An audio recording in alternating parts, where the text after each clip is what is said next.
Dear friends of the Violetraysgarage, today is Electrodes Sunday and I would like to talk about electrodes and their meaning.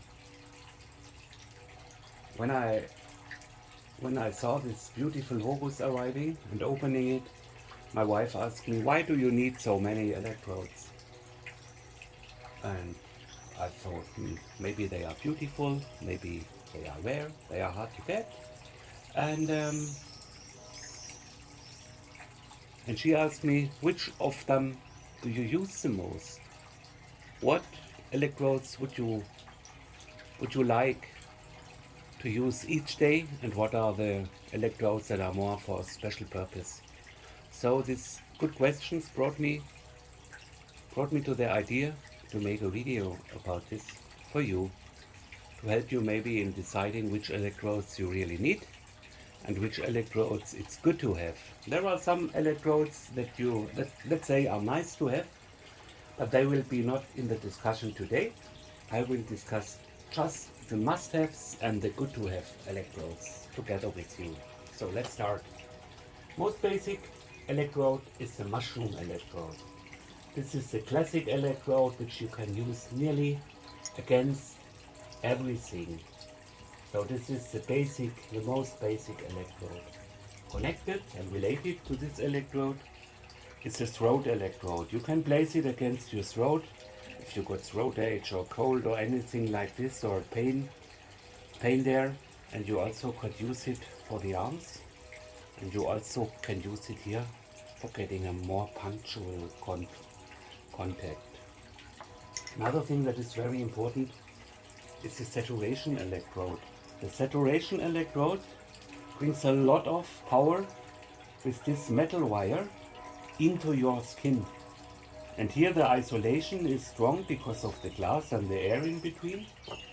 And there is another kind of saturation electrode, which is more a metal electrode. The power goes directly into your hand. There is no isolation in between.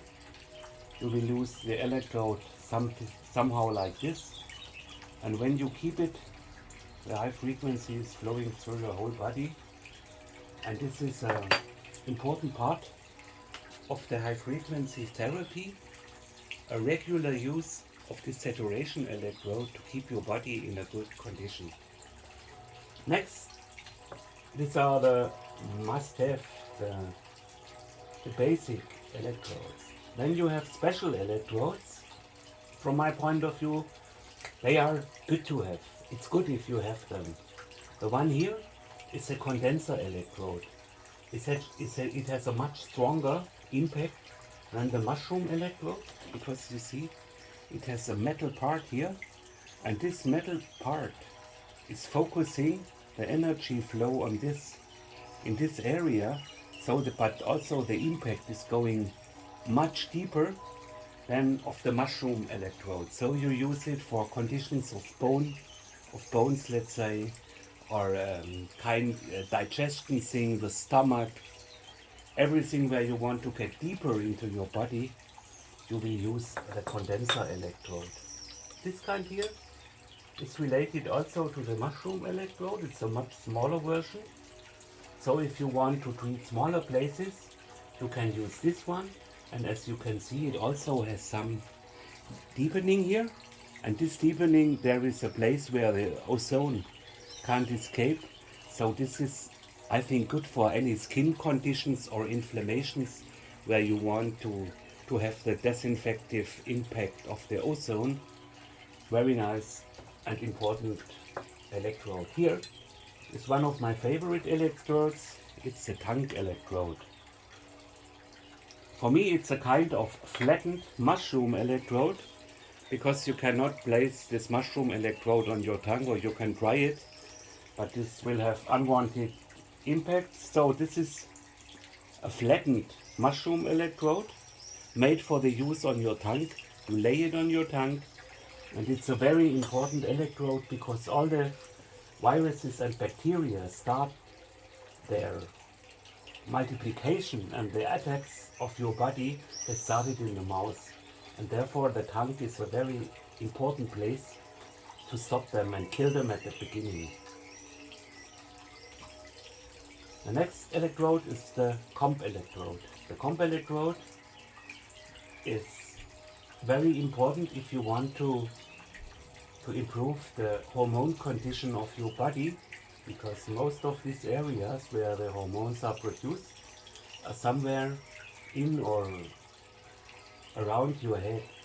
And please use this comp electrodes with intelligence, because the skin on your head is very, very thin, and there is directly the nerve structure and the bones under the skin. So use them very, very careful and with absolutely low strength. This is also one of my favorites. This is the fulgurator. It destroys cells. With this, there is a little wire sticking out here, and this wire is bringing all the energy that has been produced around 40,000 volts directly on the point where this little wire is pointing to. So there is also, normally you have another part made of glass, and this is the distance holder of this wire to the skin.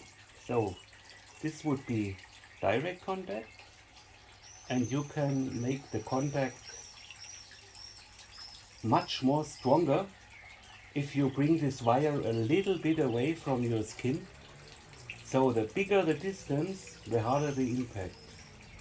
Your target is to bring the cells to get white with this wire, because if they are getting white, that means that they don't live anymore. And then in the process, the cells are, if they have died, the body will throw them away and will regenerate the new cell material, which is normally much better than the older one. You can also take the tooth away with the fulguration.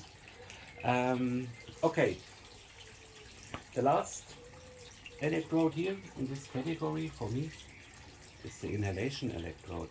The inhalation electrode consists mainly of three parts. Normally, you have this basic part where the ozone is produced.